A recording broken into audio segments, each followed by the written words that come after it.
함께 예배하는 모든 분들 가운데 이 말씀에 축복이 함께 하시기를 주님의 이름으로 축원합니다. 그리스도인들은 누구일까요? 그리스도인들은 부르심을 받은 자들입니다. 오늘 본문에 보면 두 가지 부르심을 말씀하고 있습니다.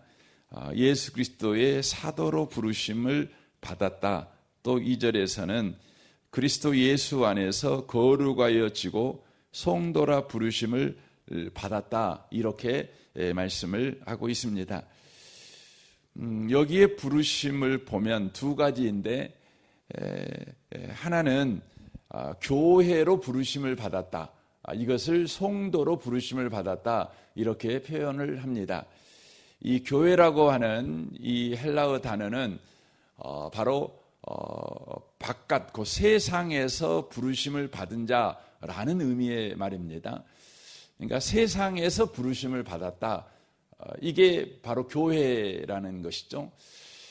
저와 여러분은 예배당 안에 있는 교회로 지금 예배를 지금 드리고 있는 겁니다. 교회에 와서 여러분이 예배 드리고 있는 것이 아니라 예배당에서 교회가 예배하고 있는 거예요. 이게 더 정확한 표현입니다. 교회가 뭐냐? 그러면 교회는 예배당이 아니고 건물이 아니고 저와 여러분이 교회입니다.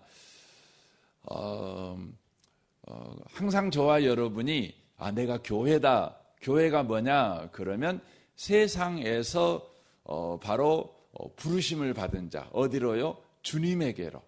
하나님에게로 부르심을 받은 자들. 이게 바로 저와 여러분인 바로 교회라고 하는 것입니다. 그러면 사도가 뭡니까? 여러분, 사도라는 이 헬라어 뜻은 보내심을 받은 자라는 의미입니다. 교회는 세상으로부터 부르심을 받은 자들이라면 사도는 세상으로 보내심을 받은 자라는 의미의 말입니다. 그러니까 예수 믿는 사람은 부르심을 받았는데 그 부르심이 두 가지인데 세상에서 바로 하나님에게로 부르심을 받은 자, 또 세상으로 보내심을 받은 자, 바로 그런 부르심이 저와 여러분에게 있다고 하는 것입니다. 그래서 여러분과 제가 바로 교회로서 세상에서 부르심을 받은 자로서의 감사와 받은 자로서의 또 기쁨과 또 은혜를 여러분과 제가 잊지 않고 살아가야 되겠죠. 그럼에도 불구하고 우리는 늘 교회로서의 삶만 추구해서는 안 됩니다. 우리는 세상으로 또 보내심을 받은 자라고 하는 이중적인 부르심을 받은 자라는 것을 저와 여러분이 놓치시면 안 된다는 것입니다. 우리는 이중 소명을 받은 자들이다. 이렇게 말씀을 드릴 수가 있습니다. 언제나 그리스도인들은 내가 부르심을 받았다는 것을 근거로 해서 우리의 삶을 살아가야 된다고 하는 것입니다. 고린도 교회가 문제가 일어났습니다. 어떤 문제가 일어났냐면 세상에서도 일어나지 않는 참으로 부끄러운 일들이 바로 고린도 교회 가운데 일어나게 되었습니다. 근데 바울 사도가 고린도 교회가 왜 이런 부끄러운 일을 하게 되었느냐, 그것을 이야기를 할 때에 바로 이 고린도 전서를 쓰는데 그 첫마디가 뭐냐면 너희들은 부르심을 받은 자들이야, 이렇게 이야기를 시작하는 것이죠. 그 말이 어떤 의미겠어요? 네가 부르심을 받았다는 것을 놓쳐버린 까닭에 바로 너희들이 이 문제가 일어나게 된 거야 라고 말씀을 하고 있는 것입니다. 부르심을 받았다는 것을 놓쳐버리면 우리는 세상 사람들보다 더 못하는 삶을 저와 여러분이 살아갈 수도 있다는 것을 이 성경이 바로 경고하고 있는 것입니다. 왜 부르심을 받았다는 것을 놓쳐버리면 이런 삶을 살아갈 수밖에 없냐? 바로 그 이유는 여러분과 제가 바로 교회가 되었다, 교회로 부르심을 받았다, 이 말은 바로 하나님의 은혜로 저와 여러분이 구원받았다, 하나님의 은혜로 하나님의 백성이 되었다, 이것을 이야기를 하는 것입니다. 그러니까 우리의 어떤 열심과 노력으로 우리가 구원을 받아 하나님의 백성이 된 것이 아니라 하나님의 전적인 은혜로 저와 여러분이 바로 그리스도인이 되었다는 것입니다. 이게 굉장히 중요한 것이죠. 그러므로 신자의 권위는 어디에서 나오느냐 하면 하나님이 나를 불렀다는 거예요. 누가요? 하나님이요. 거기에서 신자의 권위가 나오는 것입니다. 이 권위라고 하는 이 단어가 뭐냐면 우리는 어떤 그 권위, 그러면 어떤 그 힘을 가진 사람, 이걸 먼저 생각하잖아요. 그런데 성경에서 말하고 있을 때 이 권위는 어떤 뜻이냐면 위로한다, 품는다는 뜻이에요. 그러니까 권위자라는 의미는 위로자, 품는 자라는 의미의 말입니다. 그러니까 저와 성도님들은 권위를 갖게 되었어요. 권위자가 된 것이죠. 위로자가 되는 것이죠. 품는 사람이 된 것이죠. 어떻게 해서 그렇게 되었냐면 바로 하나님의 은혜로 우리가 부르심을 받은 까닭에 그렇게 된 것입니다. 그러니까 나의 잘남 때문에 내가 교회가 된 것이 아니라 하나님의 전적인 은혜로 또 하나님의 의지로 저와 여러분이 부르심을 받은 까닭에 저와 여러분은 권위가 생긴 거예요. 그런데 고린도 교회의 문제가 어떻게 생기게 되었냐면 자기들이 하나님의 은혜로 이렇게 권위자가 된 것을 그들이 잊어먹어 버리고 자신들이 헌신한 까닭에, 자신들이 더 많이 수고한 까닭에, 자신들이 더 많이 기도하고 더 많이 노력하고 더 많이 은사를 받은 까닭에 본인들이 권위자가 됐다고 생각을 한 것입니다.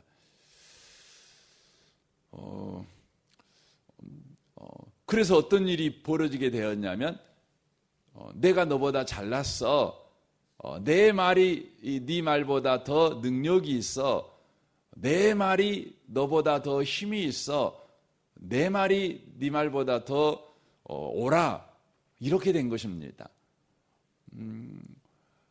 그러므로 고린도 교회가 끝없이 다툼이 있게 된 것이죠. 누가 잘하나 이렇게 된 것이죠. 사랑하는 성도 여러분, 우리는 부르심을 받아 지금 이 자리에 있다는 것을 놓치시면 안 돼요. 하나님의 은혜로 이 자리에 있는 것입니다. 그래서 여러분과 제가 혹시 은사를 받았고 혹은 여러분이 수고하고 있고 다른 사람보다 더 헌신하고 있다면 그것이 우리에게 더 큰 권위를 부여하는 것이 되는 것이 아니라 바로 저와 여러분이 하나님의 부르심을 받은 은혜 받은 자인 까닭에 그렇게 살 수 있는 자가 된 것을 여러분과 제가 놓치시면 안 돼요. 그러니까 내가 은혜 받았으니까 지금 내게 여러 가지 은사가 있어. 그러면 그 은사는 내 자랑이 아니라 하나님만 영광을 돌리라고 내게 허락한 것이야 라는 것을 놓치시면 안 돼요. 여러분, 우리가 항상 그 예수를 믿을 때에 이 부분에서 약간이라도 벗어나게 되면 언제나 우리가 문제를 일으키는 사람이 돼버린다는 것을 놓치시면 안 돼요. 나는 부르심을 받아, 난 전적인 하나님의 은혜로 여기에 있게 되었다. 이것을 저와 여러분이 놓치시면 안 돼요. 그리고 또한 우리가 놓치면 안 되는 게 뭐냐면 우리가 여기에 있는 것이 지금 예배 가운데 있고 또 하나님께 기도할 수 있고 찬양할 수 있고 교회에서 또 각양 은사를 가지고 또 직분을 가지고 섬기는 것이 다 하나님의 부르심 까닭이다, 은혜 까닭이다. 이와 마찬가지로 또 하나의 부르심이 있는데 저와 여러분의 세상에서의 삶이 또한 하나님의 부르심으로 그곳에 있다는 것을 우리가 놓치시면 안 돼요. 그러니까 여러분의 현실은 하나님의 부르심이라는 것을 우리가 기억하셔야 됩니다. 여러분이 직장 생활하는 거라든가, 현재 여러분이 가정 생활하는 거라든가, 현재 여러분이 지금 대한민국에 살고 있다는 것과 현재 여러분이 2024년을 살고 있다는 것, 이 모든 것들이 하나님의 부르심이라는 거예요. 하나님의 은혜라는 거예요. 이것을 저와 여러분이 놓치시면 안 된다는 것입니다. 이걸 놓쳐버리게 될 때에 우리는 교회 가운데서도 그렇고 세상 가운데서도 그러는데, 바로 저와 여러분이 특별히 교회 안에서는 좀 전에 말했던 것처럼 이렇게 교만한 사람이 될 수 있지만, 세상 속에서는 하나님의 부르심을 놓쳐버리면 내가 바로 두려움을 가지고 사는 존재가 된다는 것이에요. 그래서 이사야 43장에 보면 이렇게 말씀을 하십니다. 그 이사야 43장의 말씀을 여러분 펴보시겠습니까?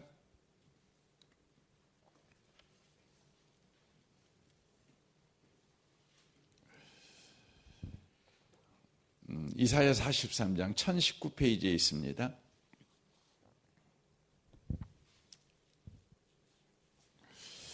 한번 43장 1절부터 제가 한번 읽겠습니다. 야곱아, 너를 창조하신 여호와께서 지금 말씀하시느니라. 이스라엘아, 너를 지으신 이가 말씀하시느니라. 너는 두려워하지 말라. 내가 너를 구속하였고 내가 너를 지명하여 불렀나니 너는 내 것이라. 여기 놀랍게 말씀하죠. 너 두려워하지 말아라. 왜냐하면 내가 너를 구속하였고 내가 너를 지명하여 불렀다. 그래서 너는 내 것이다. 이렇게 말씀하시는 것이에요. 그러면서 네가 물 가운데 지날 때에 내가 너와 함께 할 것이라. 강을 건널 때에 물이 너를 침몰하지 못할 것이며 네가 불 가운데 지날 때에 타지도 아니할 것이요 불꽃이 너를 사르지도 못하리니 대전하는 여호와 내 하나님이요 이스라엘의 거룩한 이요 내 구원자임이라. 이렇게 말씀하십니다. 우리가 두려움을 가지고 현실을 살아가는 중요한 이유가 뭐냐면, 하나님이 나를 바로 지금 내게 주어진 현실 가운데로 불렀다는 것을 우리가 인정치 않기 때문에 그렇습니다. 받아들이지 않습니다. 믿지 않습니다. 현재의 내게 주어진 현실, 바로 하나님의 부르심이라는 거예요. 부르심이라는 거죠. 그러니까 아주 우리 디테일하게 말씀드리면, 내가 남자로 이 땅에 태어난 것, 여자로 태어난 것, 누군가의 딸로 태어난 것, 누군가의 아버지 노릇하고 있고 어머니 노릇하고 있고 아들 노릇하고 있고, 이게 다 뭐냐면 하나님의 부르심이라는 거예요. 여러분이 강주에 살고 있는 것도 하나님의 부르심입니다. 여러분이 현재 직장 생활을 하고 있는 것도 하나님의 부르심입니다. 중요한 것은 여러분과 저에게 이렇게 허락한 하나님의 부르심은 다 뭐냐면, 저와 여러분이 살아가야 될 운동장과 똑같은 것입니다. 운동장입니다. 그러니까 저와 여러분을 운동장으로 부르신 거예요. 그러면 그 운동장에서 저와 여러분이 어떻게 살아가야 됩니까? 이제 저와 여러분이 나를 이곳에 하나님이 불렀다, 이 믿음, 이 인정함을 가지고 우리가 살아가야 된다는 것입니다. 그때 우리 가운데는 두려움이 없이 담대함이 우리 가운데 생긴다는 것이죠. 여기 보면은 불 가운데로 지날 때, 또 물 가운데 지날 때, 불 가운데 지날 때에 이런 표현을 쓰고 있어요. 우리가 물 가운데 있을지라도 불 가운데 있을지라도 하나님께서 나를 이곳에 불러 있게 하셨다는 믿음을 가지고 우리가 서 있게 되면 우리는 두려움이 없어요. 담대함이 생긴다는 것입니다. 그 이유는 뭐냐면 하나님께서 불렀다는 것은 무엇을 포함하고 있는 것이냐면 하나님께서 책임져 주신다는 것을 포함하고 있기 때문에 그렇습니다. 하나님께서 함께 해 주신다는 것을 바로 포함하고 있는 까닭에 그렇다는 것이죠. 근데 하나님이 함께 하신다는 것은 왜 함께 하시느냐? 그 이유가 뭐냐면 나를 불렀다는 것은 하나님께서 나를 하나님 것으로 삼았기 때문이라는 거예요. 나는 하나님 거예요. 나는 하나님 거예요. 나는 마귀 것이 아니에요. 나는 내 것도 아니에요. 나는 하나님 거예요. 예수님의 핏값으로 주님께서 나를 사서 산 까닭에 나를 부르신 거예요. 여러분을 교회로 불렀고 또 더 나아가서 교회가 되게 한 여러분을 또 세상 속으로 부른 거예요. 우리는 그러잖아요. 예배당에 안에만 있으면 좋잖아요. 예배당 밖에 사는 건 겁나죠. 예배 가운데 있으면 좋죠. 기도하고 있으면 좋죠. 찬송 부르고 있으면 좋죠. 하나님은 우리를 국어 가운데 부른 까닭에 그렇습니다. 그런데 하나님은 우리를 찬송 가운데만 부른 것이 아니라 세상 가운데서도 또 불렀다는 거예요. 그래서 저와 여러분은 찬송 가운데 있을 때 좋은 것처럼 예배당 가운데 있을 때 좋은 것처럼 세상 속에 있을 때도 좋다는 거예요. 언제요? 저와 여러분이 하나님의 부르심을 받아 그곳에 있다는 바로 믿음을 가지고 살아갈 때예요. 저는 이 아침에 오신 복 있는 분들이 이 믿음을 가지고 오늘 하루를 꼭 살아가셨으면 좋겠습니다. 여러분이 오늘 어디에 있든지 어떤 일을 하든지 내가 여기에 있는 이유도 하나님의 부르심을 받아 내가 여기에 있어 하나님 거야 나는. 그리고 하나님이 지금 나와 함께 계시는 까닭에 내가 여기에 있어. 하나님이 함께 하지 않는다면 나는 이곳에 있을 수가 없어. 이 믿음을 가지고 저와 여러분이 살아가셔야 된다고 하는 것입니다. 그래서 예수 믿는 사람에게는 반드시 내가 구원을 받도록 하나님이 은혜 주셨어. 바로 나는 거기에 부름을 받았어.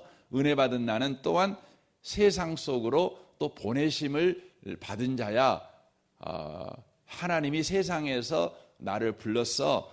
이 믿음을 가지고 저와 여러분이 살아가야 된다는 것이죠. 그래서 로마서 8장 30절에는 이렇게 말씀하십니다.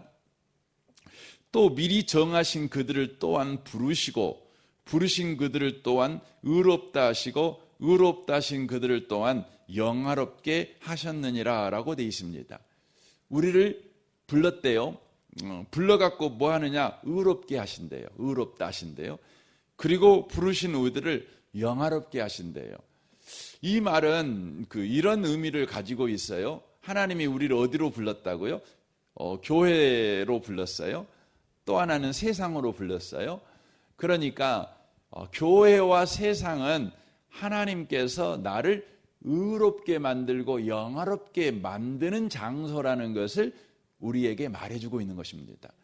그러니까 우리는 이제 이런 기도를 하게 되죠. 옛날에는 이런 기도가 참 많았어요. 하나님, 제가 일주일 동안 죄만 짓다가 세상에서 죄만 짓다가 이렇게 주님 품에 왔습니다. 이런 기도를 우리가 했죠. 뭐 현실이니까 그런 기도를 했겠죠. 그럼에도 불구하고 우리가 놓쳐버린 것이 하나 있는데, 이렇게 예배드리러 온 것은 주님의 일이고 내가 세상에 있을 때 한 일은 다 죄된 일이다. 이렇게 생각하는 거예요. 하나님은 저와 여러분을 예배당 안에서도 또 세상 속에서도 뭐 하려고 그곳에 부르셨냐? 예배당에 부르신 이유도 세상 속으로 부르신 이유도 저와 여러분을 의롭게 하시고 영화롭게 하시기 위해서 불렀다는 거예요. 그러니까 여러분의 직장 생활도 죄 짓는 일이 아니라 의롭게 되고 영화롭게 되게 하시려는 하나님의 뜻을 하나님이 이루는 장소라는 것을 우리가 놓치시면 안 돼요. 그래서 로마서 8장 28절에 이렇게 말씀하는 거죠. 우리가 알거니와 하나님을 사랑하는 자 곧 그의 뜻대로 부르심을 입은 자들에게는, 거기도 부르심이 나오죠. 부르심을 입은 자들에게는 모든 것이 합력하여 선을 이루느니라, 이렇게 돼 있어요. 모든 게 합력해 선을 이룬대요. 그래서 우리가 예배당에서 있을 때에 한 모든 일도, 우리가 세상 속에서 행하는 모든 일도 합력해서 선을 이룬대요. 왜냐하면 바로 하나님께서 부르신 자리요, 하나님이 바로 함께하는 자리요, 하나님이 일하시는 바로 자리인 까닭에 그렇다는 것입니다. 그래서 여러분 오늘 하루를 살아갈 때에도 오늘 이 예배당에 앉아 이렇게 새벽 예배를 드리고 있는 이 시간도 하나님이 불러서 이 자리에 있지만, 여러분이 오늘 직장에 나가서 일하는 것도 하나님이 불러서 여러분이 그 자리에 있다는 것을 놓치시면 안 돼요. 그래서 여러분 예배당에서 예배하는 것도 하나님께 영광이요, 직장에서 일하는 것도 하나님께 영광이에요. 내가 예배하는 이 시간도 구원받은 자의 기쁨에 참여하는 일이지만, 여러분이 직장생활하는 것도 구원받은 자의 기쁨에 참여하라고 하나님이 그 자리에 있게 했다는 것을 우리가 놓치시면 안 됩니다. 그래서 여러분이 이 자리에 앉아가고 기도할 때 주님, 저를 또 이 예배의 자리에 부르셔서 너무너무 감사합니다 하고 예배를 우리가 드리지 않습니까? 이와 같이 직장에 가셔갖고 하나님, 오늘 또 나에게 이 일하라고 저를 이곳에 부르셨으니 감사합니다. 오늘도 내가 주의 부르심을 쫓아 오늘도 은혜로 은혜가 역사하고 있다는 것을 놓치지 않고 오늘 하루도 일하게 해 주십시오. 부르심에 합당하게 행하는 자가 되게 해 주십시오. 여러분 그렇게 주께 은혜를 구하면서 주어진 직장 생활을 해가시는 복 있는 분들이 다 되시기를 주님의 이름으로 축원합니다. 아멘. 우리 같이 시간 기도하겠습니다.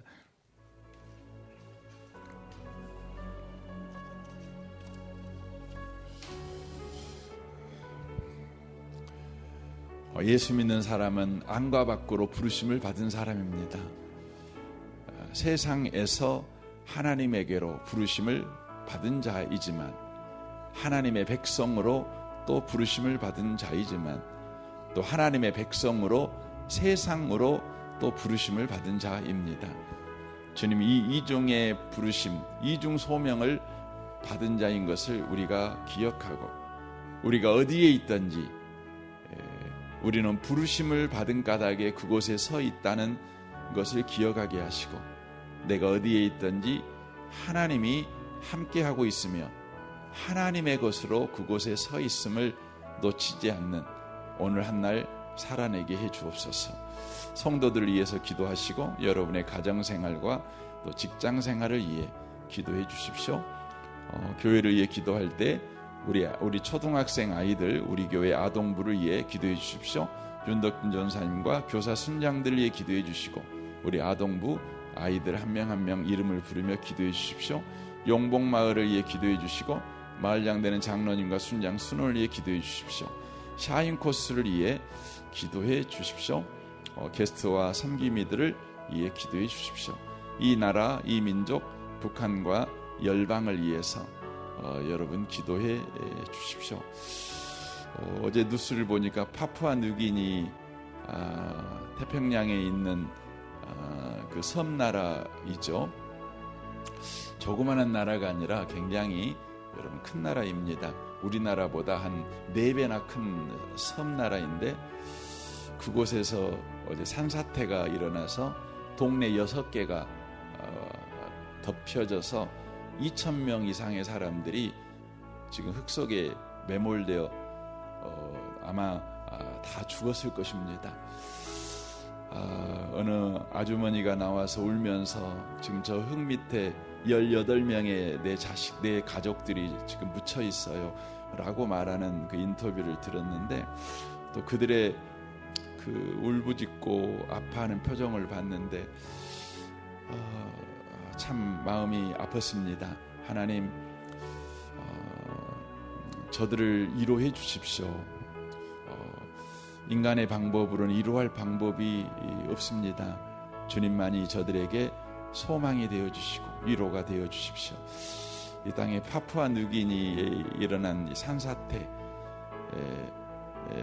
그 땅을 위해서 여러분 또 중보해 주시면 참 좋겠다, 이런 생각이 또 들었습니다.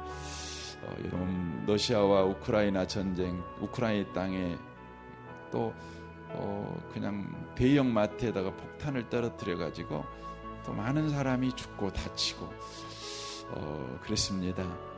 또 이스라엘은 또 팔레스타인을 또 공격해서 또 사람이 또 죽고 지금 그렇습니다. 주님, 이 지구촌을 불쌍히 여겨 주옵소서. 인간의 악함을 주님 불쌍히 여겨 주옵소서. 주님, 연약하고 힘없는 사람들이 죽어가는 이 세상을 주님 불쌍히 여겨 주옵소서. 여러분, 이에서 이 지구촌을 붙잡고 여러분 또 하나님의 인자와 긍휼을 구하면서 여러분 기도하시면 좋겠습니다. 우리 좋으신 주님께 이 아침에 우리 통성으로 구하겠습니다. 기도하겠습니다. 하나님 아버지, 감사합니다.